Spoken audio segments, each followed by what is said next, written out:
শ্ৰী কে.জে. হেলালিছা লগতে আমাৰ আজিৰ বিশেষ অতিথি পৰ্বতাৰোহণকাৰী শ্ৰীমতী ৰূপামণি গড় আৰু শ্ৰীমতী ভনিতা টিমুংবি।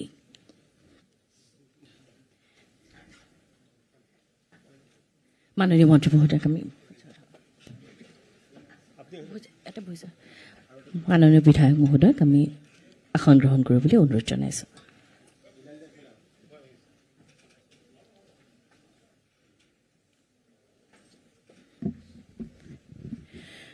উপস্থিত সুধী সমাজক ৰাষ্ট্ৰীয় গীত বন্দে মাতৰম আৰু জাতীয় সংগীতৰ বাবে থিয় হ'বলৈ মই অনুৰোধ জনাইছো।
নমস্কাৰ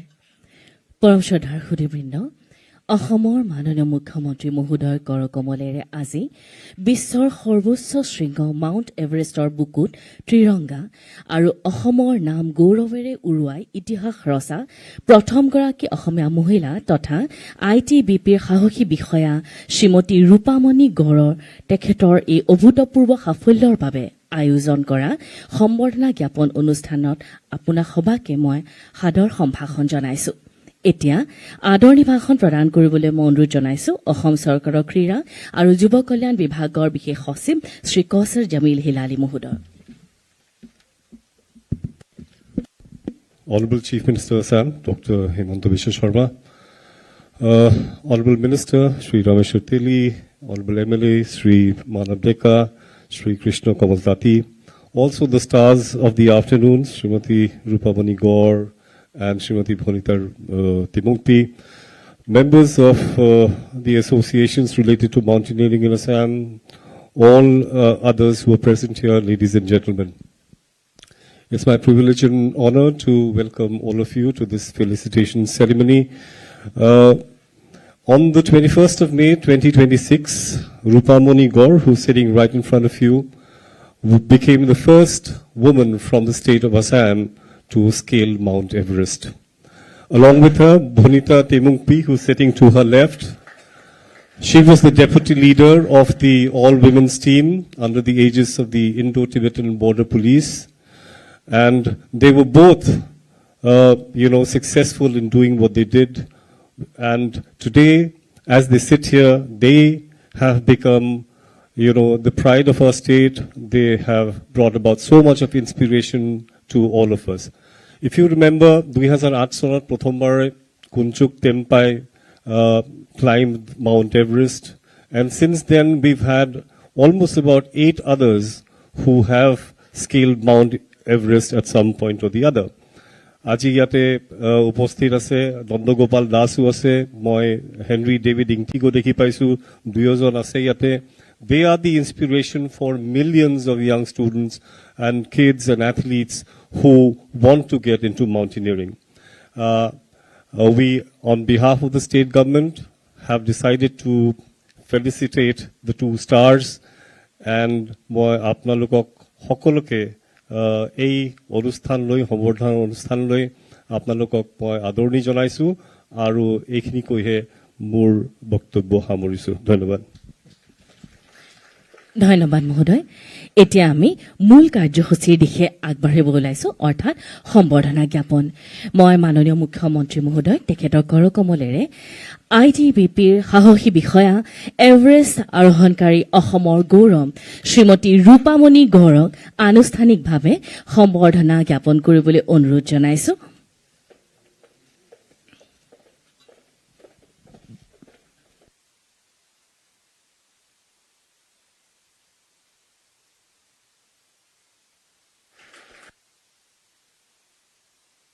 ধনী ফুলাম গামোচা ফুলৰ তৰা শৰাই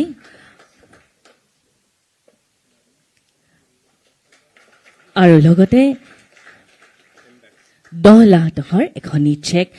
প্ৰদান কৰা হৈছে আমি উষ্ম হাত চাপৰি আমি তেখেতলৈ শুভেচ্ছা শুভকামনা জ্ঞাপন কৰিছো অসমৰ নাৰী শক্তিক এক উচ্চ শিখৰলৈ লৈ গৈছে অসমৰ কন্যা লখিমপুৰৰ জীয়ৰী ৰূপামণি গড়ে এতিয়া আমি সম্বৰ্ধনা জ্ঞাপন কৰিম শ্ৰীমতী ভনিতা তিমুংপিক মাননীয় মুখ্যমন্ত্ৰী মহোদয় এই কাৰ্যসূচী সম্পন্ন কৰিবলৈ অনুৰোধ জনাইছো এভাৰেষ্ট পৰ্বতাৰোহণকাৰী মহিলা দলটিৰ এগৰাকী নেত্ৰী শ্ৰীমতী ভনিতা তিমুংপি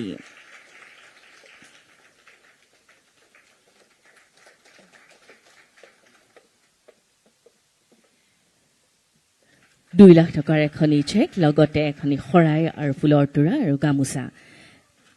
এয়া 2 লাখ টকাৰ এখনি চেক প্ৰদান কৰা হৈছে ধন্যবাদ এতিয়া মই শ্ৰীমতী ৰূপামণি গড়ক তেখেতৰ এই ঐতিহাসিক যাত্ৰাৰ অনুভৱ কিছু ব্যক্ত কৰিবলৈ মই অনুৰোধ জনাইছো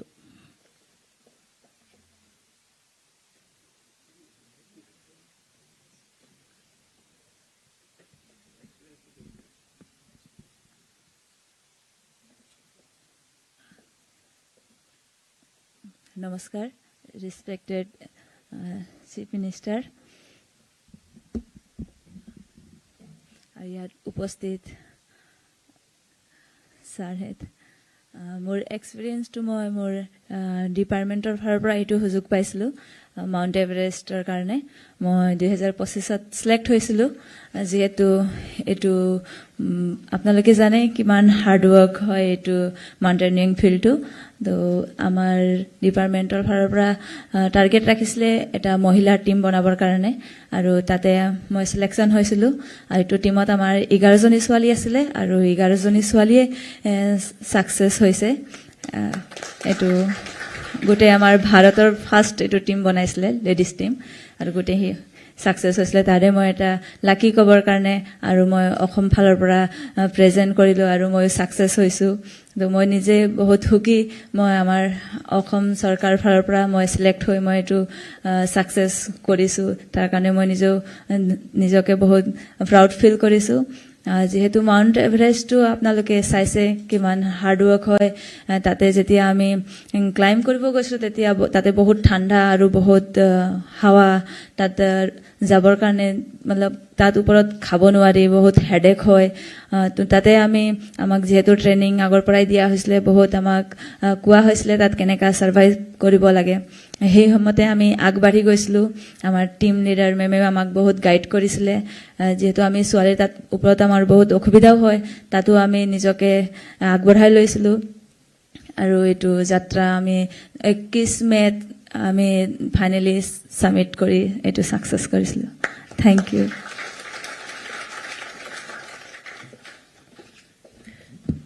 শ্ৰীমতী ৰূপামণি গড়লৈ আমি অশেষ ধন্যবাদ আৰু লগতে হিয়া ভৰা শুভেচ্ছা জ্ঞাপন কৰিছোঁ এতিয়া মই বিনম্ৰ অনুৰোধ জনাইছো স্বপ্নদ্ৰষ্টা অসমৰ মাননীয় মুখ্যমন্ত্ৰী ডক্টৰ হিমন্ত বিশ্ব শৰ্মা মহোদয়ক তেখেতৰ সাৰগৰ্ভ বক্তব্য প্ৰদান কৰিবলৈ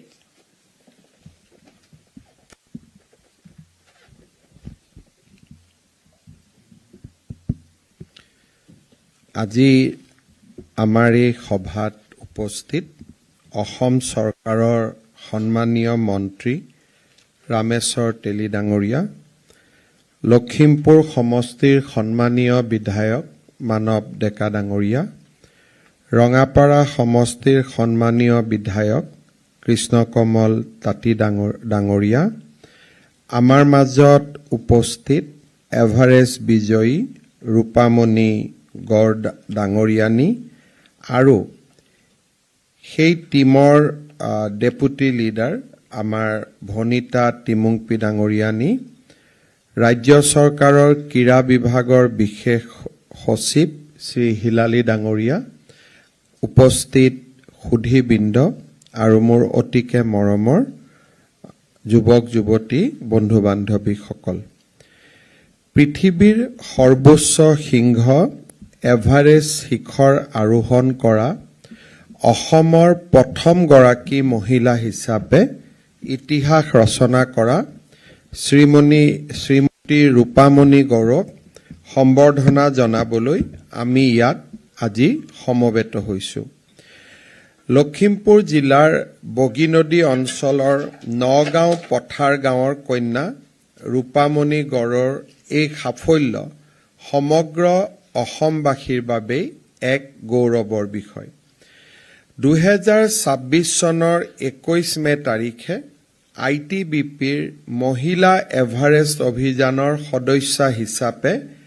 ৰূপামণিয়ে সফলতাৰে এভাৰেষ্ট শৃংগ জয় কৰি অসমৰ নাম ইতিহাসত উজ্বলাবলৈ সক্ষম হৈছে 2021 চনত ভাৰত তিব্বত সীমা আৰক্ষী বাহিনীত ৰূপামণি গড়ে যোগদান কৰিছিল আৰু আমি সকলোৱে জানো ভাৰত আৰু চীনৰ মাজত যি সীমা অতি দুৰ্গম সীমা কাশ্মীৰৰ ফালে হওক বা অৰুণাচলৰ ফালে হওক অত্যন্ত দুৰ্গম সীমান্ত অঞ্চলত ITBPয়ে কাম কৰে আৰু সেইকাৰণে এই পুলিচ বলটোক Indo Tibetan border police force হিচাপে নামাকৰণ হৈছিল আৰু অত্যন্ত কঠিন পৰিস্থিতিত ITBPৰ জোৱানসকলে কাম কৰে সাধাৰণতে হিম শীতল পৰিৱেশত তেওঁলোকে কাম কৰে এই ITBPয়ে এটা সিদ্ধান্ত লৈছিল যে আমি অল মহিলা আৰু সকলো মহিলাক লৈ এটা দল আমি গঠন কৰিম আৰু দলটোৱে এভাৰেষ্ট শৃংগ জয় কৰিব আৰু এই গোটেই অভিযানটো কেন্দ্ৰীয় গৃহ মন্ত্ৰালয়ৰ আছিল আৰু ইয়াক নাৰী শক্তি বন্দন কাৰ্যসূচীৰ অধীনতে এই টিমটো নিৰ্মাণ কৰা হৈছিল এই টিমটোৰ আমাৰ নেতৃত্ব হিচাপে ITBPৰ সহকাৰী কমাণ্ডেণ্ট ভনিতা টিমুংপি যি নেকি আমাৰ অসমৰে কন্যা তেখেতে এই টিমটোৰ লিডাৰশ্বিপ বা নেতৃত্ব লৈছিল ভনিতা টিমুংপিয়ে জীৱনৰ বহু দশক পৰ্বত আৰোহণৰ ক্ষেত্ৰত উৎসৰ্গা কৰিছে নিজৰ সুদীৰ্ঘ কৰ্মজীৱনত তেওঁ 30টাতকৈও অধিক হিমালয়ৰ শৃংগ ইতিমধ্যে আৰোহণ কৰিছে তেওঁৰ অভিজ্ঞতা নেতৃত্ব আৰু দক্ষতাৰ ফলতে এই ITBPৰ যিটো অভিযান সেই অভিযান সফল হৈছিল 2026 চনৰ 21 মে তাৰিখে ৰূপামণি আৰু 11 গৰাকী সদস্যই এভাৰেষ্ট শৃংগ আৰোহণ কৰিবলৈ সক্ষম হৈছিল আৰু এই অভিযানৰ নেতৃত্ব ভনিতা টিমুংপিয়ে আৰু 11 গৰাকী সদস্যৰ ভিতৰত ৰূপামণি গড়ে এভাৰেষ্টৰ শৃংগলৈকে গৈ 2026 চনৰ 21 মে তাৰিখে এটা নতুন ইতিহাস ৰচনা কৰিবলৈ সক্ষম হৈছে মই আজিৰ দিনটোত ভনিতা টিমুংপি আৰু ৰূপামণি গড় দুইগৰাকীকে মই অভিনন্দন জনাইছো আমি জানি ভাল পাম যে ভনিতা টিমুংপিৰ এই মাউণ্টেনৰ সৈতে জড়িত প্ৰচেষ্টাৰ বাবে তেখেতক ভাৰতৰ ৰাষ্ট্ৰপতিয়েও প্ৰশংসা পত্ৰ প্ৰদান কৰিছিল আৰু বৰ্তমান ভনিতা টিমুংপিয়ে ৰাষ্ট্ৰসংঘৰ শান্তিৰক্ষা বাহিনীৰ সদস্য হিচাপে আফ্ৰিকা মহাদেশতো সেৱা আগবঢ়াইছিল আজি মই ভনিতা টিমুংপি আৰু ৰূপামণি গড় দুইগৰাকীকে আমাৰ ৰাজ্যবাসীৰ হৈ অভিনন্দন জনাইছো আপোনালোকে জানি ভাল পাব যে ৰূপামণিৰ লখিমপুৰ বাসস্থানৰ পৰা লীলাবাৰী হাইস্কুললৈকে ঘৰৰ গোটেই ৰাস্তাটো আমাৰ বিধায়ক মানৱ ডেকাই নতুনকৈ নিৰ্মাণ কৰিবলৈ সিদ্ধান্ত লৈছে আৰু ৰাস্তাটো ৰূপামণি গড়ৰ নামতে উৎসৰ্গা কৰিবলৈ সিদ্ধান্ত গ্ৰহণ কৰিছে যেতিয়া এভাৰেষ্টৰ কথা আমাৰ মনলৈ আহে তেতিয়া আমি সদায় দুইগৰাকী ব্যক্তিৰ নাম ল'বই লাগিব সেয়া হৈছে এডমাণ্ড হিলাৰী আৰু টেনজিং নৰকে 1953 চনৰ 29 মেৰ দিনা তেখেতসকলে প্ৰথম এভাৰেষ্টত আৰোহণ কৰিছিল ইয়াৰ আগতে বহুজনে এভাৰেষ্ট বিজয় কৰিবলৈ চেষ্টা কৰিছিল কিন্তু তেওঁলোক হয়তো উভতি আহিবলগীয়া হৈছিল নহলে মৃত্যুক সাৱটি ল'বলগীয়া হৈছিল কিন্তু মানুহৰ বিফলতাই মানুহৰ সফলতাৰ স্তম্ভ বুলি কোৱা যায়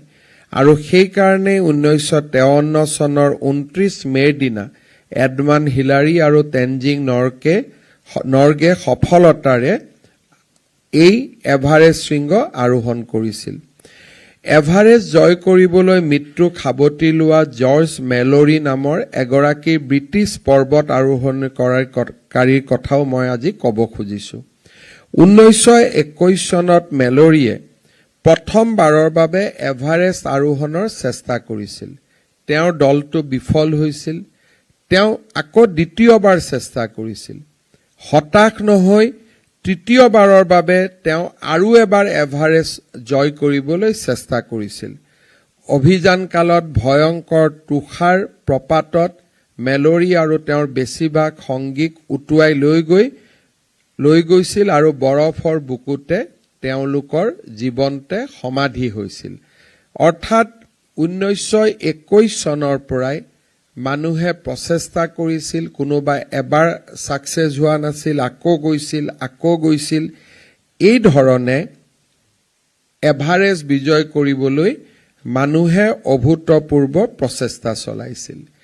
1921 চনত যেতিয়া মেলৰীৰ মৃত্যু হৈছিল ৭৫ বছৰ পিছত বৰফত মানুহে তেওঁৰ মৃতদেহটো উদ্ধাৰ কৰিছিল আফটাৰ 75 ইয়াৰ্ছ এই অভিযান কালত যিকেইজন জীৱিত অৱস্থাত ঘূৰি আহিছিল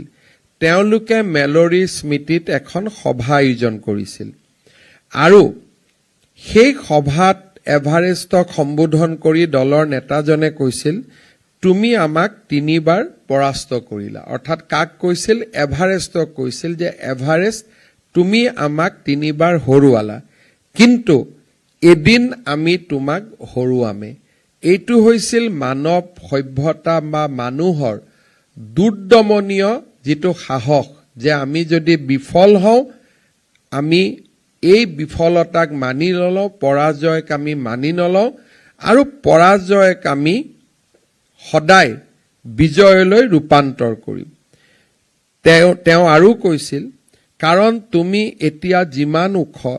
তাতকৈ বেছি ওখ কেতিয়াও হ'ব নোৱাৰা অৰ্থাৎ এভাৰেষ্ট আজি যিমান ওখ সিমানেই ওখ থাকিব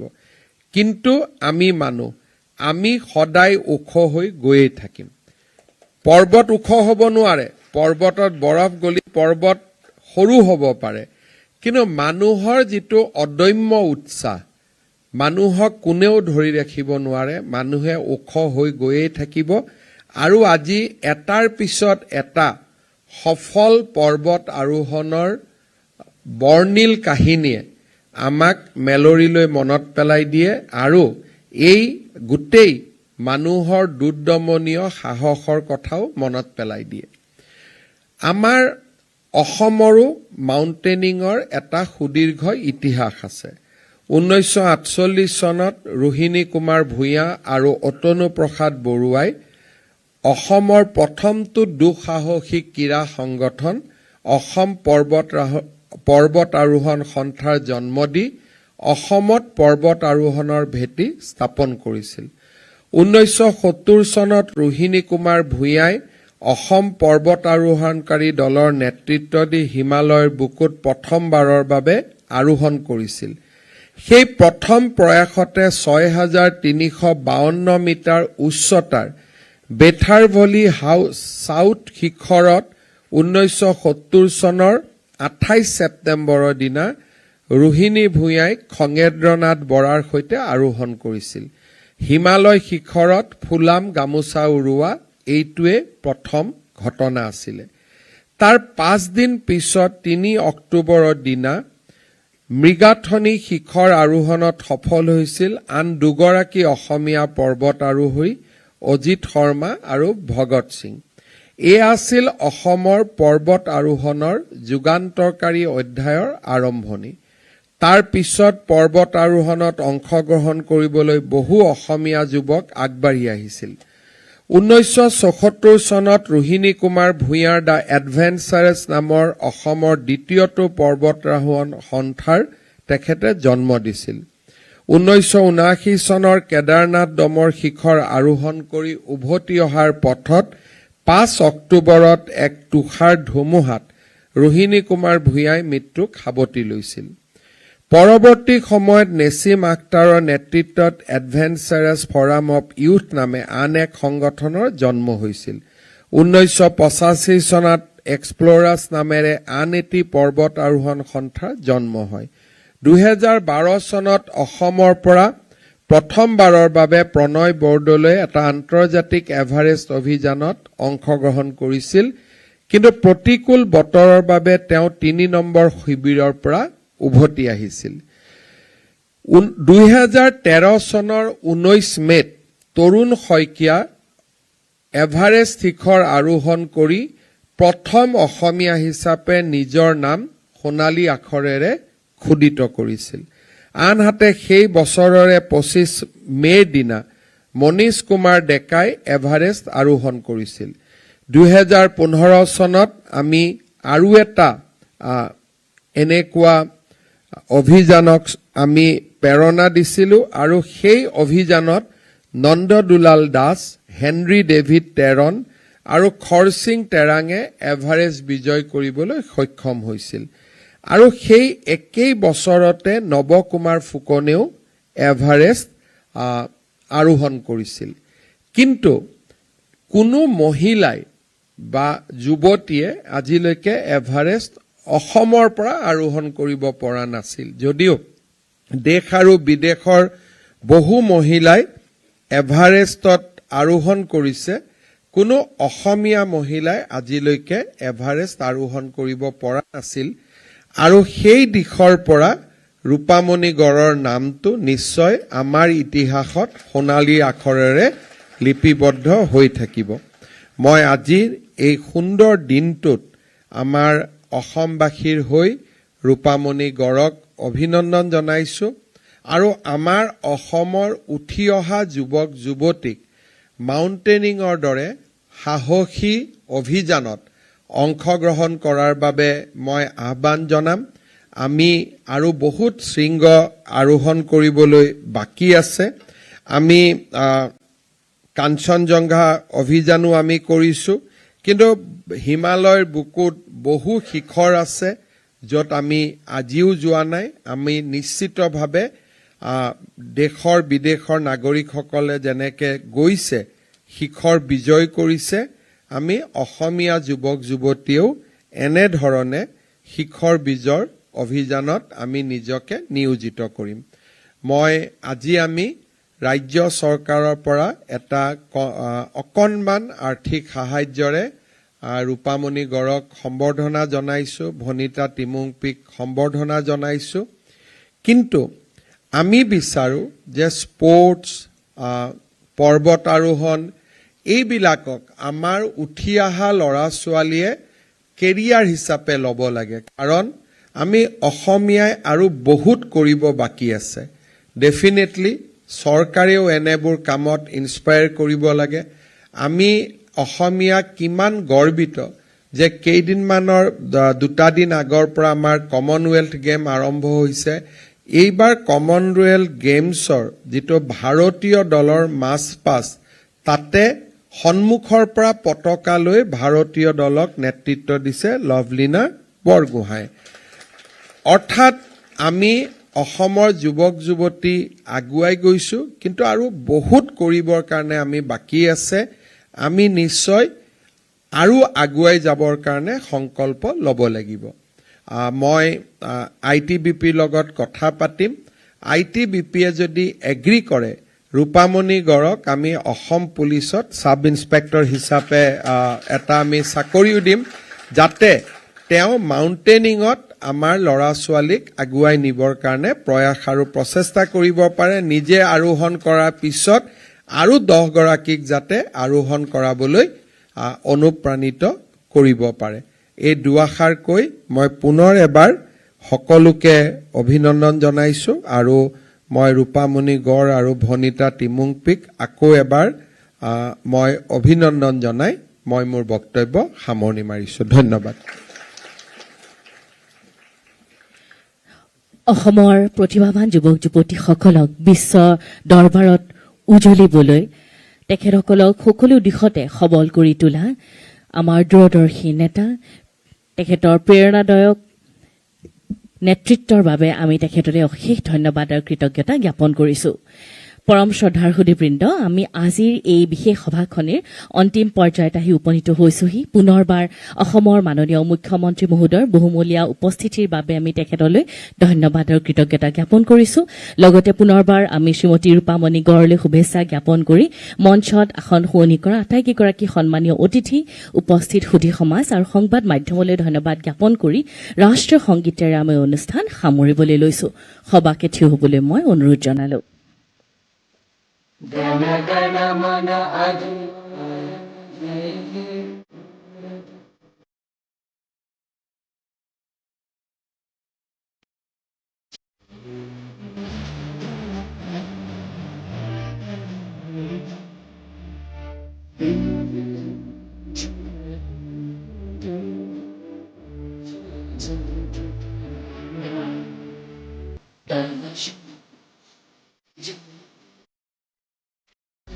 Shiva,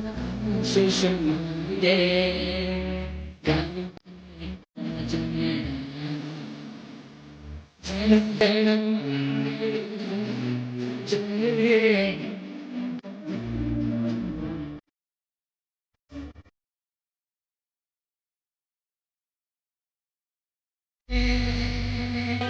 Jaya Jaya Jaya